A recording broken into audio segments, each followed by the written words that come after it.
사제송 신내기 초단가서도 신내기 털랑디 맞다. 땡인데 뭐야 뭐야 되는지 최초는 간간히 총고요. 그래서 전남 간간히 총고요. 그래서 야디 가지 지시해요. 가지 계속 지시해요. Lui tête. 아, 시에서. Non, lui tête.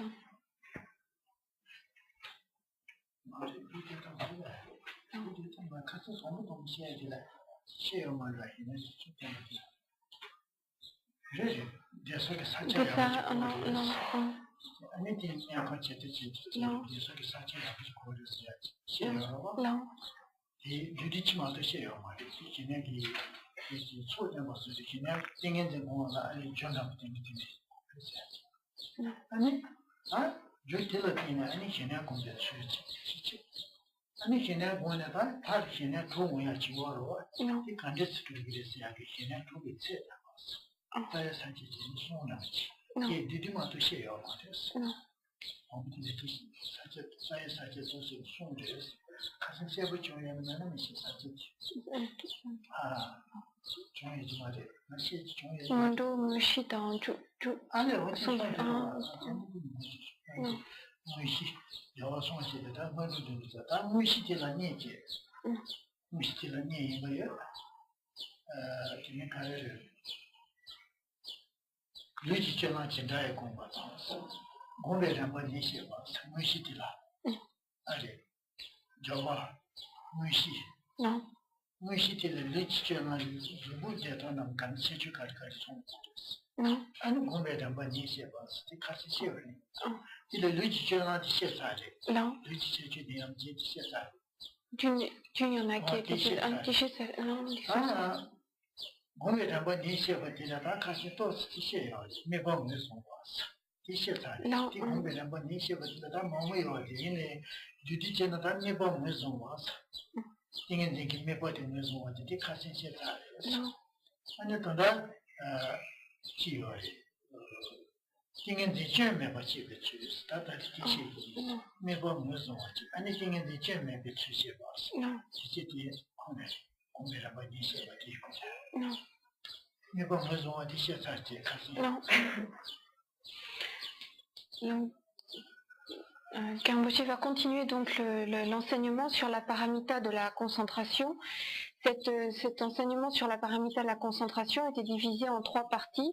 Il y avait les préliminaires, enfin les nécessités à remplir, les préliminaires, qui permettaient de réunir les conditions favorables. Ensuite, il y avait la pratique proprement dite, et puis il y avait ce qui termine la pratique finale, ou la partie où l'on voit comment est-ce que la concentration est réalisée. Alors, parmi ces trois divisions, la première a été exposée la dernière fois, et puis à l'intérieur de la deuxième, on avait commencé également, Karimbochi avait commencé à exposer la façon de se tenir, la façon dont le corps devait être positionné pour pouvoir entrer en concentration. Et puis, à l'intérieur toujours de la pratique proprement dite, Karimbochi a commencé à présenter la façon de choisir l'objet de la concentration. Donc, cette partie a été exposée la dernière fois, comment choisir l'objet de concentration sur lequel on va se concentrer. Et maintenant va arriver la partie comment éviter que des erreurs apparaissent lors de la pratique de la concentration. Quel type d'erreurs et comment les stopper.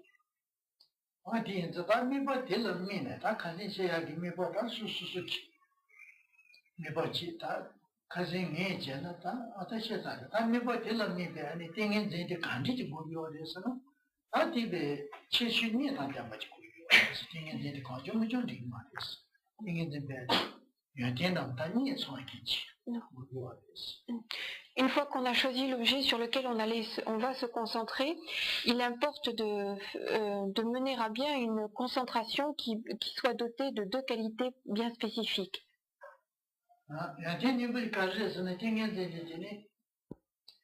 me boti lo mine ani beti me boti sebu chato ba chiko me boti me sebu mani ba sebu chato ba chiko ingen de chen me ba yon la.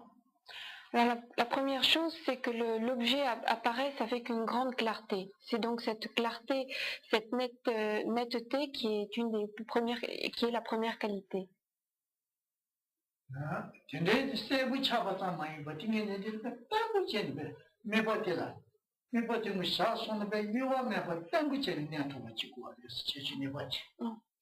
Et la deuxième caractéristique, c'est la stabilité de la concentration. Le fait qu'il n'y ait pas de vacillement, de glissement, c'est donc la stabilité, la fermeté de la concentration.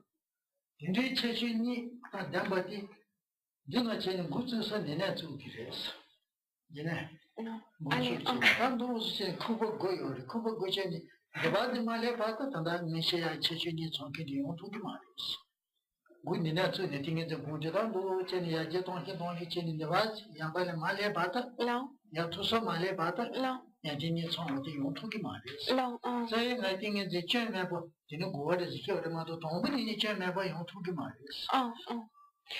Alors, il est dit que pour que la concentration soit bonne, il faut qu'elle soit dotée de ces deux qualités bien spécifiques. Mais ceci dit, lorsque l'on va commencer, lorsque l'on débute dans cette pratique de la concentration, il est pratiquement impossible de réunir tout de suite ces deux qualités. Et ainsi que vous avez un dessin donc, qui a été distribué, qui représente la progression qui va mener jusqu'à une parfaite concentration.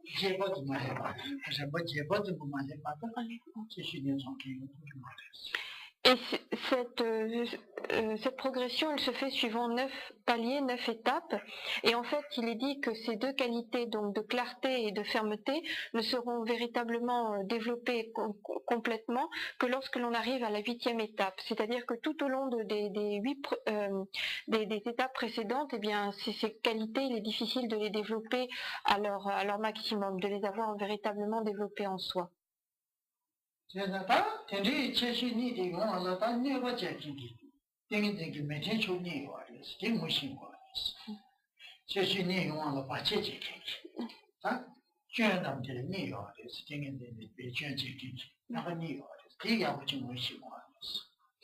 Alors il y a deux éléments qui vont faire obstacle à la réalisation d'une concentration, d'une bonne concentration, donc d'une concentration qui réunirait ces deux qualités, qui serait dotée de ces deux qualités. Et c'est pourquoi il est important déjà de bien identifier, de bien connaître ces deux obstacles.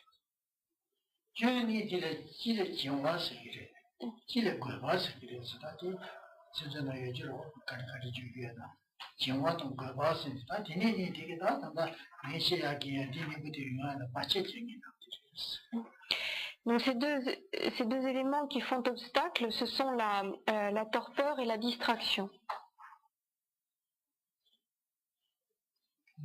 Non.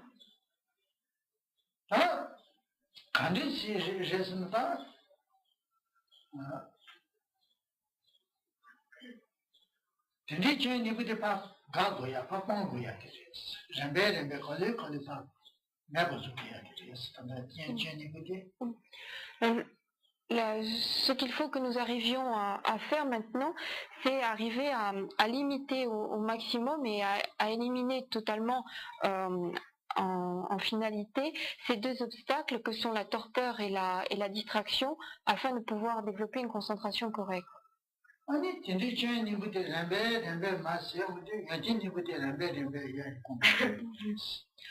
éliminant progressivement peu à peu ces deux obstacles, et bien proportionnellement de peu à peu, par palier, eh bien les deux qualités vont pouvoir s'établir en nous.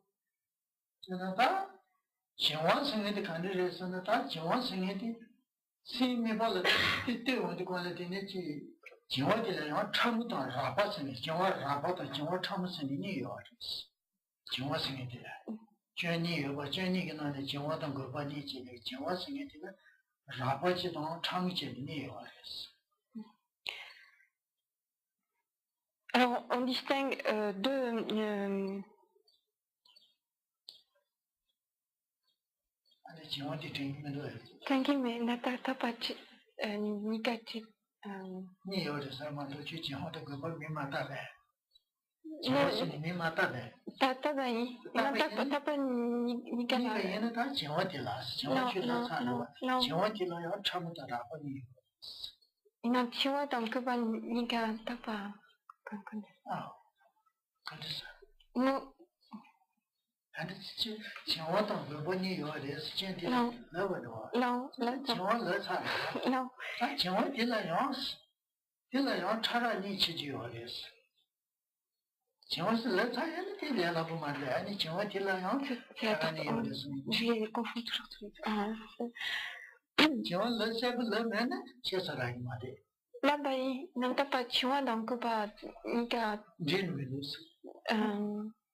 Oui, je confonds les deux.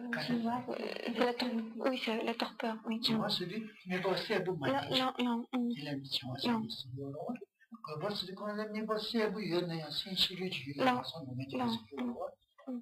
D'accord. Pardon. Alors, donc il y a deux formes de torpeur. Une forme grossière et une forme subtile.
Alors la torpeur grossière, elle se manifeste de la façon suivante.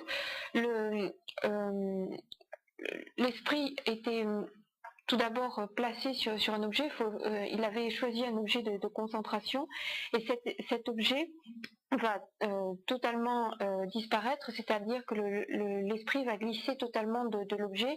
Il ne restera, c'est un petit peu comme lorsque il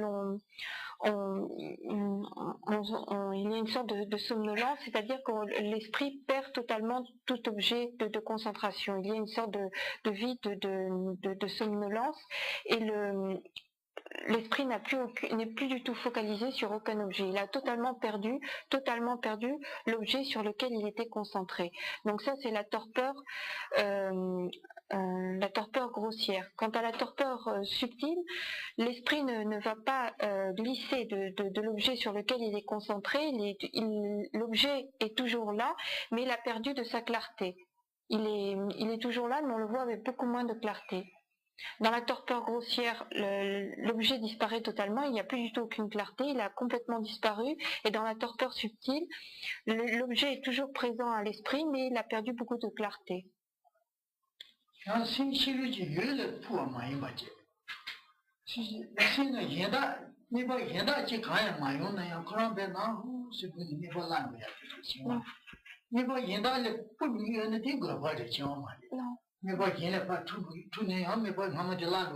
Non. Non.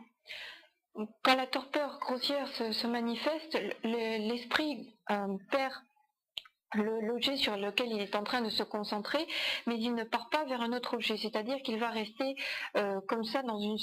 c'est vraiment la torpeur, on dit aussi que c'est semblable à cette période d'endormissement où on ne pense plus à rien, l'esprit n'a plus aucun objet sur lequel il est concentré, on reste sur cette impression où l'esprit n'est plus fixé sur rien du tout. Si l'esprit perdait l'objet sur lequel on est concentré pour aller glisser vers un autre objet, on ne parlerait pas de torpeur mais de distraction. Là, il s'agit bien de perdre l'objet sur lequel on est concentré, mais de ne pas se fixer sur quelque chose d'autre. On reste sur une torpeur où l'esprit n'est fixé sur rien de spécial.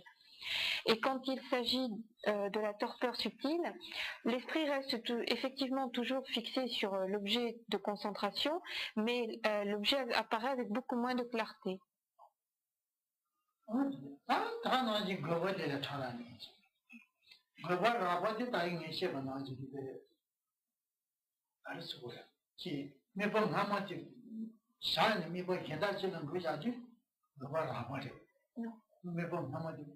라진 미버 예다치 내용이 그거를 앞에 올려요. 시리즈의 풍부교로 이거를 알아봤지. 아 그거 참 생각이 미버티를 미버지. 시리즈의 마부거지. 미버티를 야부지 내기 왜나요? 내가 예버지라. 지지기 생기 풀기네 생기 주저기에 손남지. 유기에 손남지. 이피드는 내자로 차후에 추주봤어. 그러나 그게 되는 데지 추추총용서 되는 게 같이 잡아잖니. 안에 잡아치되려나? 잡아. 이라서와 추추총진이 별에 되는 뭐고요. 이 안에 배 잡아지는 가능성이지. 저 후전에 또 수치되게 조버지 안 좋고 그래. 그래서 차후 최주버서리 차바 원래 최주문도 관은 차바디 요하면 뭐냐데 어디 원래 최주고 아니요 이 나지 제는 신기 매버기는 내버 임벌라 신기 푸디네 디브라네 되게 지치 요구의 제기가 수남지 용기래 다디 거가 참을 On distingue également deux formes de distraction, une forme grossière et une forme subtile. La forme grossière de distraction, c'est le fait que l'esprit, donc ainsi qu'il a été dit tout à l'heure, l'esprit va perdre l'objet sur lequel il était concentré initialement et qu'il va glisser vers un autre objet. Donc l'esprit change d'objet de concentration. Lorsqu'il s'agit de la distraction de forme plus subtile, eh bien l'esprit reste toujours fixé sur l'objet que l'on a choisi initialement, l'objet de concentration choisi initialement, mais il y a une sorte de mouvement, enfin de mouvement très très fin de l'esprit qui glisse quand même un petit peu. Il a beau être fixé sur l'objet de concentration, il va malgré tout avoir un certain mouvement, une certaine oscillation. Il y a une certaine oscillation de l'esprit très très très fine. Et on parle à ce moment-là de distraction subtile. Et cette oscillation très fine de l'esprit à ce moment-là, elle est comparée traditionnellement au mouvement de l'eau, d'un courant d'eau sous la glace. Au Tibet, les rivières étaient souvent glacées et il y avait une grosse couche de glace, mais malgré tout, sous cette couche de glace, eh bien, il y avait toujours un filet d'eau qui coulait. Et on entendait le bruit de cette eau qui coulait dessous la glace. Et cette image de ce filet d'eau qui coule sous la glace illustre bien le fait qu'il y a quelque chose qui est bien ancré, donc l'esprit qui est ancré sur l'objet, comme cette couche de glace qui a l'air bien ferme et qui ne bouge pas, qui est très stable, et malgré tout, dessous, il y a ce petit filet d'eau qui continue à bouger et qui est semblable à l'esprit qui oscille, bien qu'étant toujours fixé sur l'objet de concentration.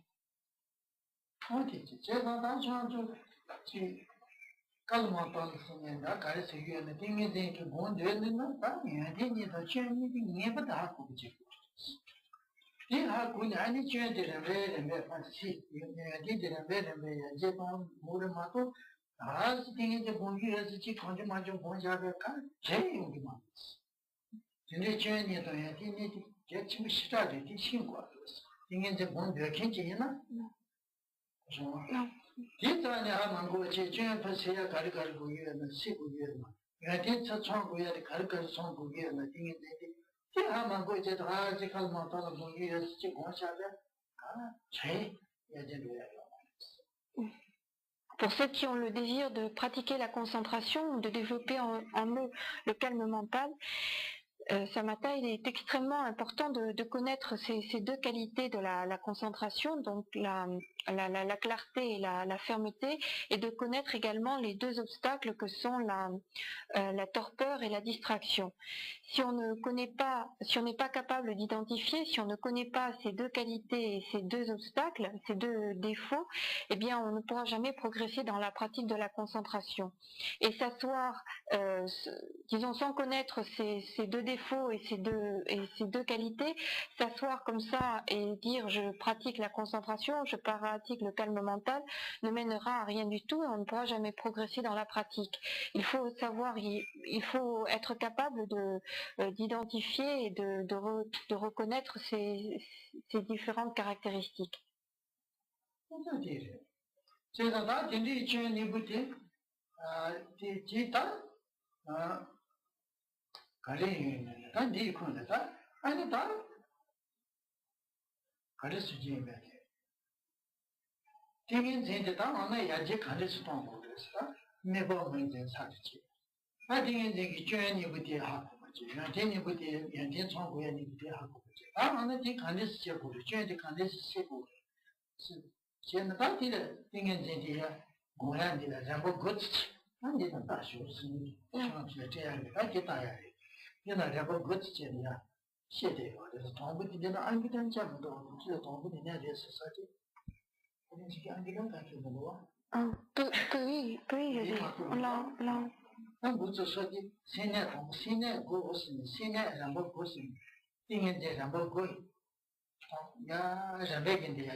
Non.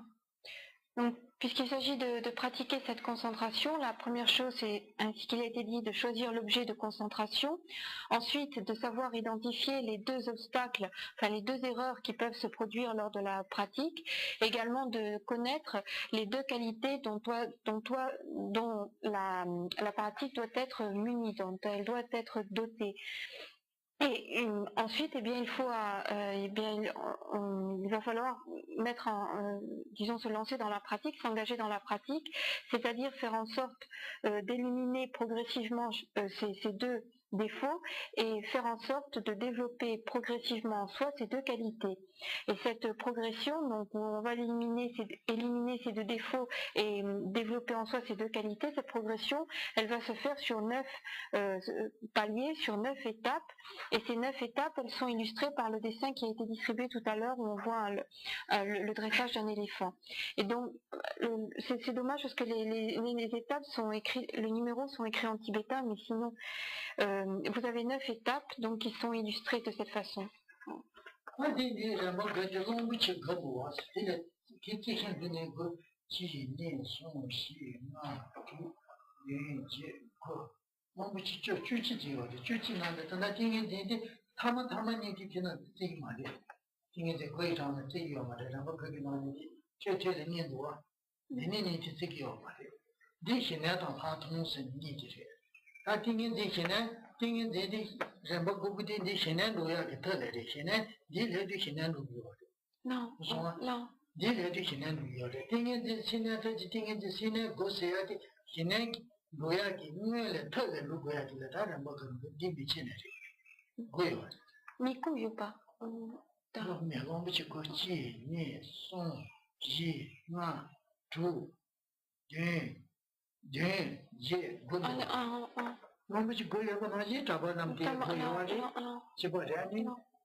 Non. Donc, si vous prenez le dessin, on va jusque-là, jusqu'à cet endroit-là, et il y a 9 éléphants, donc avec lui 9 moines qui l'accompagnent et qui illustrent chacun. Est-ce que tout le monde a...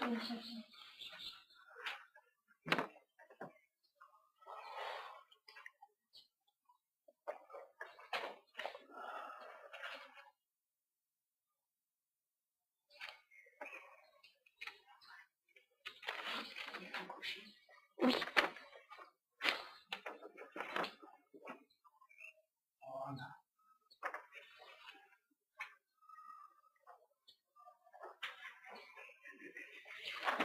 Sur ce dessin, on va jusqu'à ce virage où l'éléphant est couché à côté du moine, et il y a 9 éléphants jusque-là.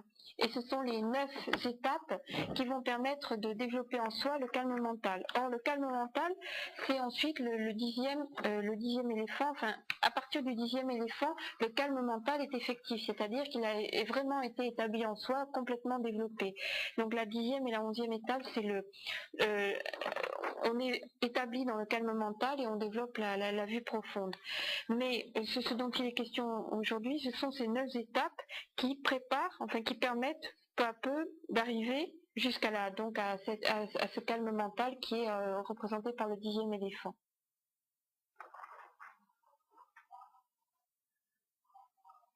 Ouais, bien sûr, possible de comprendre. Traduire, de parler français. Montrer dessin. Si on comprend,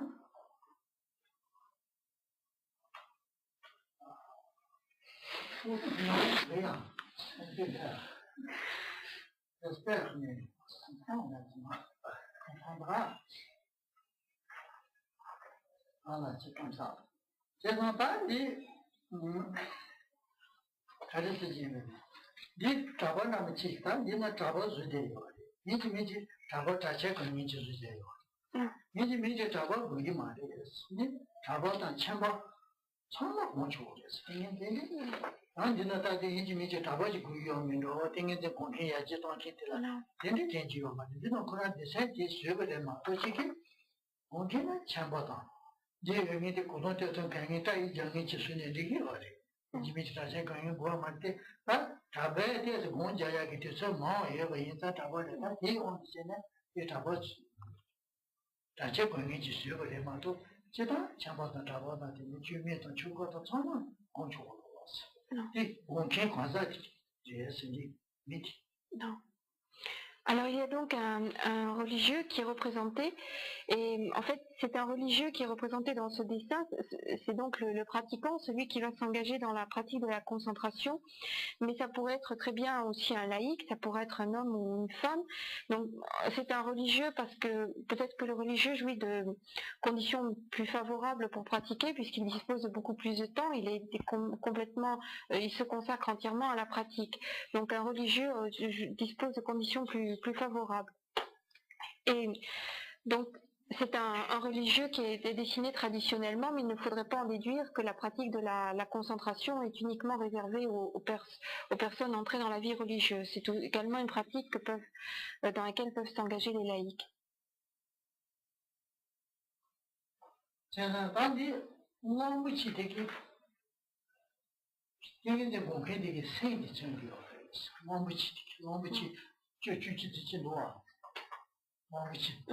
Non. 되게 가르치는 거에서는 랑부치 되게 이게 공개 되게 생생이 c'est un 랑부치 기르다. 나보다 저서 인이시지리.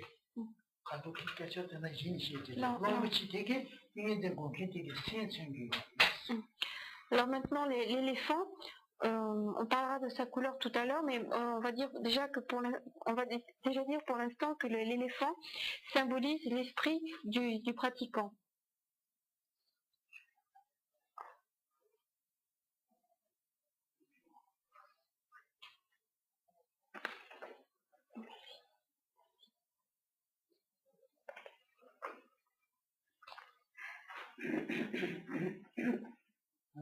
아요.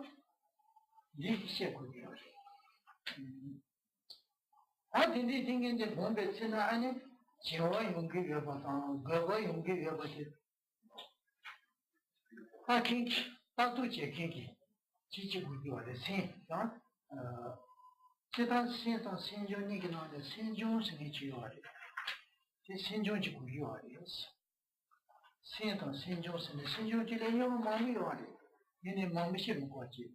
신종 장바성의 지도 시계성의 진이구요하대였어. 얘네 가르자다에서는 시와 용기가 담네. 거바 용기가 담네. 따도제 킹나. 땡인데 신 땡인데 이게 메발에 땡이 공대체다. 솔직히 신중히 계다지기다 아 시와 용전도 아 거바 용전도 아 kinchik. 장바다 시신성이 고려하되었어. On va donc s'engager dans la pratique de la concentration et, ainsi qu'il a été dit tout à l'heure, il faut veiller à ce que la torpeur et la distraction ne se manifestent pas, n'apparaissent pas. Et pour cela, eh bien, il y a deux facteurs mentaux qui vont entrer en activité et qui vont veiller à ce que ces deux obstacles ne se manifestent pas. Alors ces deux facteurs mentaux, ce sont la mémoire et la vigilance. Il y a donc l'esprit qui va être placé sur l'objet, qui va donc se concentrer sur l'objet.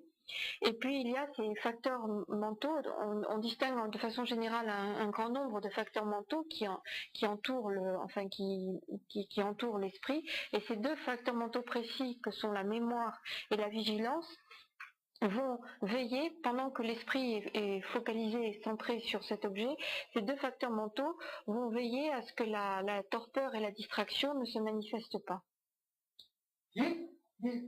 지난 공천 잡아남 되게 내놓는 짜치치키요. 짜치다 갈래 이제 포화지 말자. 너무 포화지키요. 네. 무슨 애 차대 놓아. Non. 그래. 포화스는 포화. 지면에 다다스 되는 게 아니 내놓는 짜치치키요. 아버지를 짱이 부리지 지상. 아버지를 짱이 부리지 지상. 또다요. 이래 짜치시죠. 이거 기야 이거는 기야. Non. 네 무슨 차야 되는 포화스는 게 포화. Oui. 지난 롱부친도 경기 롱부친도 요제 경기 롱부치 저신이 아니다 롱부치 야부친도 요제는 롱부치 칼이 이거 주고로 이 주고는 사실 자가 지금 무슨제나 도와주고 와야 돼 롱부치 물에 쉬어야지 Non. 자 자바불에 자도 되게 롱부치 물에 쉬어야 돼 롱부치 야우마제 가만히는 물에 또 쉬어야 돼 Non. 이래 도와서 Non. 아 롱부치 쉬고는 매 쉬어야 돼 롱부치 저신이 타베 자타가 저신이 이게 받아야지. 자타지요. 제가 너무 무슨 유전 제기 주제 지금 나는 너무 무슨 유전 제 두기 말이야. 사실 제가 그게 너무 무슨 유전 제가 도스. 가능 쉬래 관시도 뭐가 지금 하는 거. 자가도 대실랑 걸어서 봐. 사실 제가 그게 너무 무슨 유전 제기 너무 무슨 물에 쉬어야 돼. 도와지지. 너무 무슨 길에 자타지지. 이 뭐야.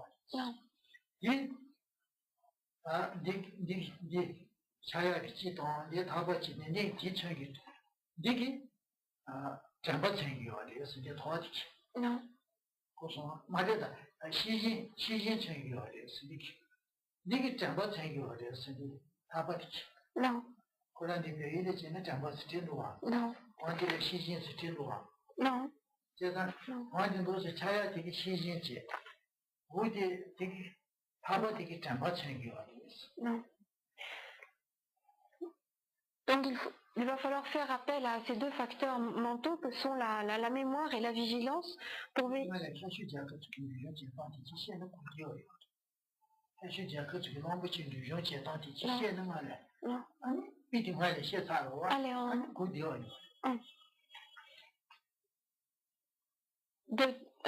De façon traditionnelle, en Orient, lorsque l'on voulait dresser un éléphant, lorsqu'on voulait l'apprivoiser, eh bien, il fallait posséder de deux objets, une sorte, un aiguillon en fer, et puis une grande corde. Et avec l'aiguillon, eh bien, quand l'éléphant n'obéissait pas aux ordres, on lui tapait sur la tête avec ce petit aiguillon en fer, on lui tapait sur la tête, on lui piquait le sommet du crâne, et avec la corde, on pouvait le guider dans la direction où l'on voulait. Donc ces deux outils étaient indispensables pour un cornac, enfin pour tout maître, pour toute personne qui voulait arriver à dresser correctement un éléphant. Eh bien, ces deux objets ont donc été repris ici pour symboliser ces deux facteurs mentaux que sont la mémoire et la vigilance qui vont permettre...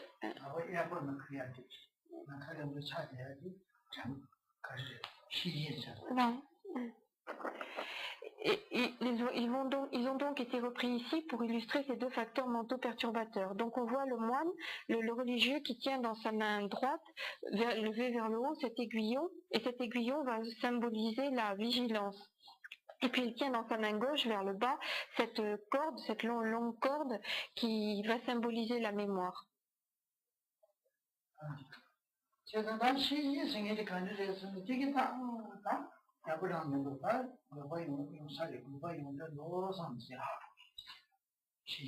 Non.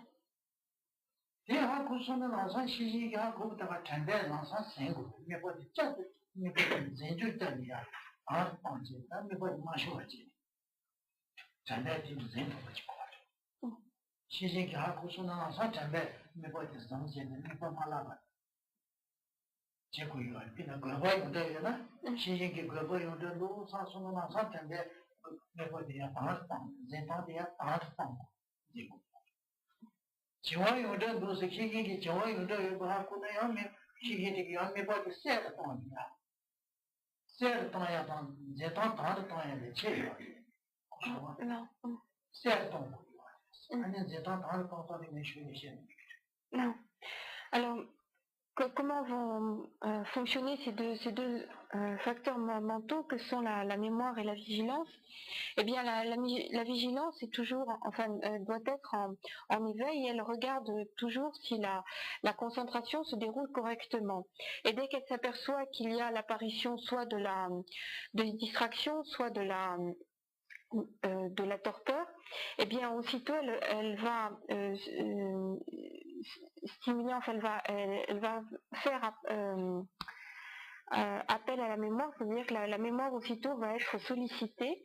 Elle va être sollicitée soit pour redonner la clarté à l'objet sur lequel on se concentre, si c'est la torpeur qui s'est manifestée, soit la mémoire sera sollicitée pour ressaisir à nouveau l'objet de concentration, si c'est la distraction qui s'est manifestée. Alors c'est la mémoire qui va être sollicitée lorsque la vigilance détecte le moindre défaut, le moindre obstacle à la concentration, mais la façon dont la mémoire va procéder diffère selon qu'elle va redonner clarté à l'objet ou selon qu'elle va à nouveau saisir l'objet pour se concentrer dessus.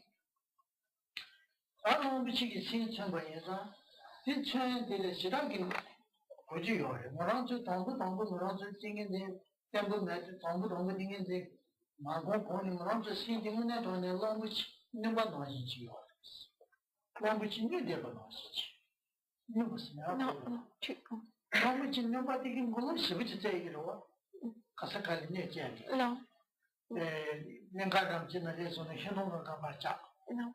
Meto mora na uche na leso na meto ga ga ba ba miram che thosun me di ba se nam chi number pe se guru chi me se mara de sin di ki angin pinche ga guru shada se ndi nam chi number na chi ne so mi cho ma mo le sa le ma ti si wo se guru che na mi yo sa ya ni so ne ma chi ya de le ya chi chi ba yin na ya si ma ro ba lu ja di ya la mi yo sa ya ni so ne chi chi 인성이 저 마음을 내서 저 뒤를 저 마음을 내서 내가 마음을 치사요 예다의 마음을 치사요 문제를 마음을 치사요 내가 간 세디 정도로 됐지 그날 마음을 치는 것도 모르고 제가 나지게 막 세디 다 하는 모르고 제가 마음을 치기 생각한다고 도서래 Ainsi qu'il a été dit tout à l'heure, l'éléphant symbolise notre esprit. Et il est dit que au départ, c'est plus particulièrement un éléphant fou, enfin un éléphant très sauvage et un petit peu furieux, fou, qui symbolise notre esprit. À la de la même façon qu'un éléphant sauvage, un éléphant qui devient fou va commettre des torts énormes, il va se jeter sur les récoltes. S'il voit des hommes, il est capable de les tuer. Donc il est capable de faire des ravages énormes. Et de la même façon, notre esprit peut commettre des ravages énormes. Et il a commis des ravages énormes puisque depuis des temps sans commencement, nous avons repris un nombre de fois infini une naissance dans les voies d'existence infortunées. Nous avons repris naissance dans les enfers, nous avons repris naissance en tant que esprit affamé, enfin nous avons un nombre de fois incommensurable repris naissance dans des voies d'existence infortunées. Et tout cela sous l'action de notre esprit qui est comme un éléphant fou et qui n'obéit pas, cet esprit commet toutes sortes d'actes négatifs qui font que même lorsque l'on arrive à obtenir une bonne renaissance, et bien à nouveau on replonge dans des voies d'existence infortunées.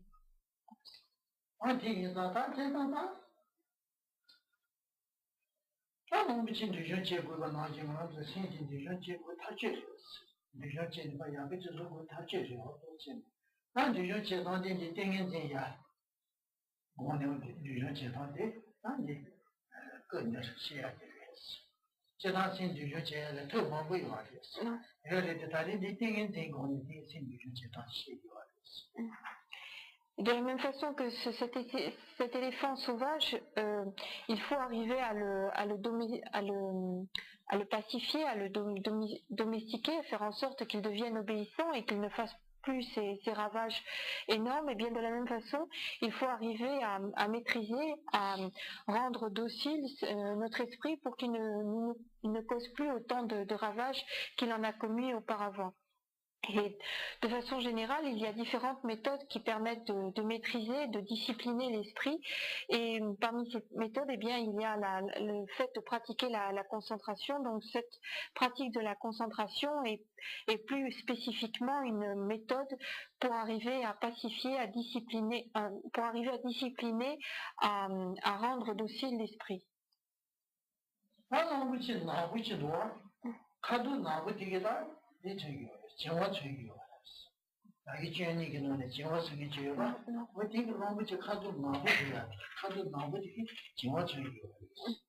Alors l'éléphant, le tout premier dessin, dans le tout premier dessin, l'éléphant est noir et cette couleur noire symbolise la torpeur.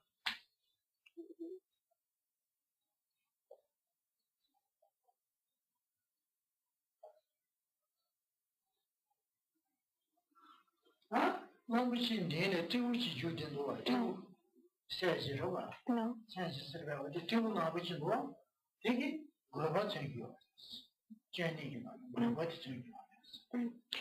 Et le petit singe tout noir qui se trouve devant l'éléphant symbolise le deuxième obstacle qui est la distraction.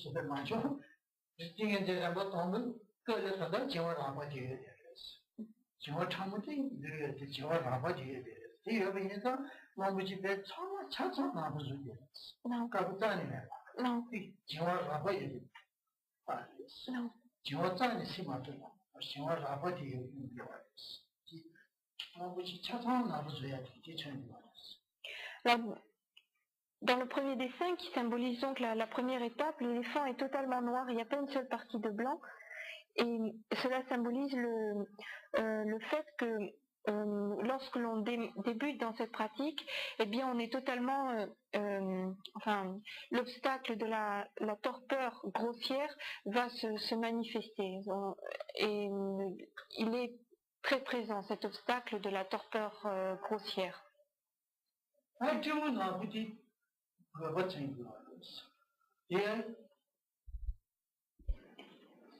Et de la même façon, lors de la première étape, eh bien, le petit singe est tout noir lui aussi. Cela symbolise que lorsque l'on débute dans cette pratique, eh bien, la distraction grossière va se manifester fréquemment.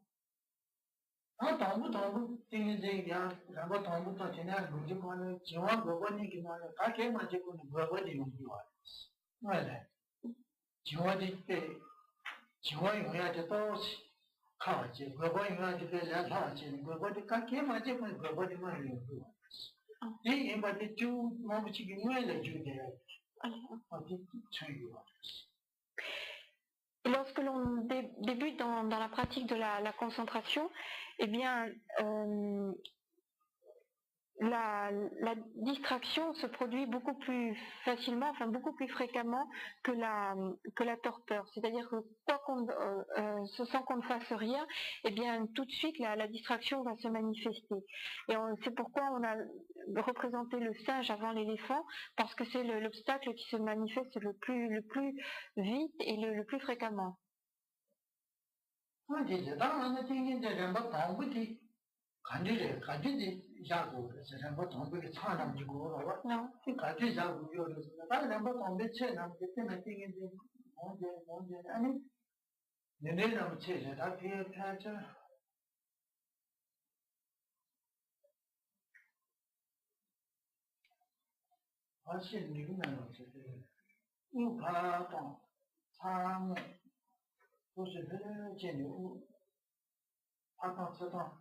你判断下来季节，这方面的你判断从这方面意见，你是在几人呢？